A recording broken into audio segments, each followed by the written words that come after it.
हम चौथे धाम बद्री धाम का दर्शन करने के बाद हम लोग आगे जाएंगे भारत का सबसे अंतिम गांव माड़ा। और अब जो है सबसे अंतिम गांव होने के साथ वो सबसे प्रथम गांव का दर्जा दिया गया है, तो वहाँ का बोर्ड कुछ चेंज भी हुआ है। तो चलिए मैं आप लोगों को आज बद्री भगवान का दर्शन करने के बाद मैं आप लोगों को ले चलूँगा माड़ा गांव, जो भारत का सबसे अंतिम गांव माना जाता है, जहां वेद और पुराण लिखे गए थे, महाभारत लिखे गए थे।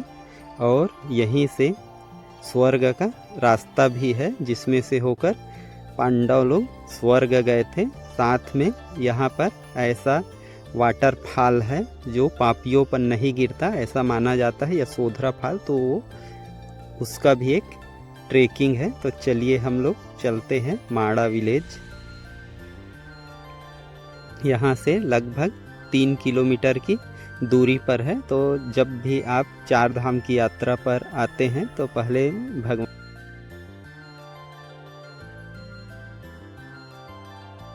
का हुआ आप देख सकते हैं। अब आगे हम लोग चलते हैं। ये देखिए यहाँ पर भी बर्फ का माड़ा गांव, जो भारत का प्रथम विलेज कहलाता है आज के डेट में। पहले इसको अंतिम विलेज के नाम से जाना जाता था। ये बर्फ के पहाड़ देख सकते हैं, बिल्कुल यहाँ पर ये बर्फ पिघल रहा है, चल रहा है, फिर गिर जाता है बर्फ।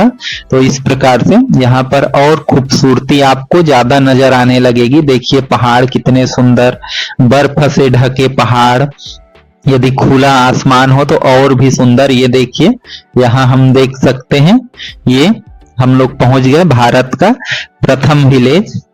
अंतिम भी विलेज था पहले, अब आज के डेट में इसको प्रथम विलेज बोला जाता है कि प्रथम, इसके बाद और कोई भी गांव नहीं है पहाड़ी के बाद। जस्ट मतलब हिमालय पर्वत और हिमालय के बाद जो भी दूसरे देश के बॉर्डर है वहां से आ जाएंगे। और यहाँ के प्रमुख तीर्थ स्थल देख सकते हैं, भीमपुल, गणेश गुफा, व्यास गुफा, ये स्थित है यहाँ पर। तो ये पवित्र स्थल है कि यहाँ पर गणेश गुफा है, और ऐसा माना जाता है कि गणेश जी ने यहीं बैठ के महाभारत और 18 पुराणों की रचना किया था। जब वेद व्यास जी उसको बोलते थे, ये गणेश गुफा, यहीं पर बैठ के महाभारत की रचना किया था गणेश जी ने।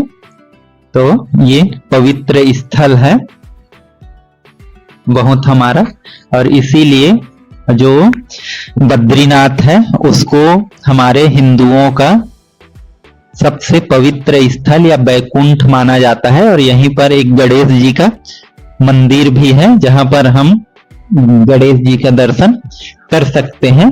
और यहाँ से आगे ये देखिए, आगे बढ़ने पर हमको मिलता है, आगे थोड़ा सा ऊपर में वेद व्यास जी का गुफा है। यहाँ पर वेद व्यास जी ने यहाँ पर बैठ के पुराणों की रचना किया था। तो यहाँ पर ये अंदर में बैठ के पुराणों की रचना किया था। और ये जो ऐसे रखा हुआ है पत्थर देख रहे हैं, तो इसको व्यास की, वेद व्यास की पोथी भी बोला जाता है, क्योंकि ये पोथी जैसे है। पत्थर को देखिए, एक पोथी जैसे पहले भोजपत्र में लिखा जाता था, उसी नुमा में है, तो इसलिए इसको बोला जाता है। और यहाँ से फिर हम लोग नीचे की ओर चलते हैं थोड़ा, तब हमको यहाँ पर देखिए ये माँ सरस्वती का मंदिर, और ये नदी भी कहलाता है सरस्वती नदी। तेज धाराओं के बीच ये बहुत गति से बहता है।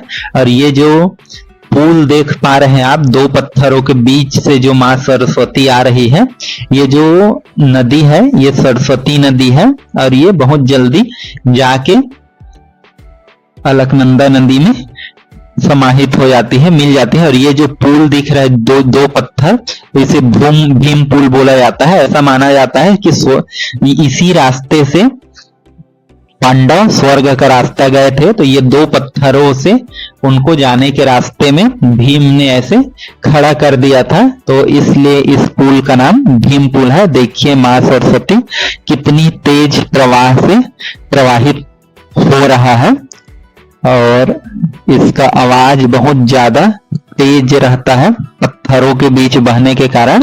और इसीलिए गणेश जी ने इनको श्राप दिया था कि जाओ तुम कुछ देर में अपनी आवाज खो बैठो, तो कुछ दूर में जाकर ये अलकनंदा नदी में समाप्त हो जाती है। और ये देखिए यहीं से आगे फिर रास्ता है स्वर्ग का रास्ता। यहाँ से बोला जाता है कि पांडव लोग स्वर्ग गए थे, तो इसलिए इसे स्वर्ग का रास्ता बोला जाता है। तो यदि ये वीडियो आपको पसंद आया हो तो लाइक करें, चैनल को सब्सक्राइब कीजिए। धन्यवाद।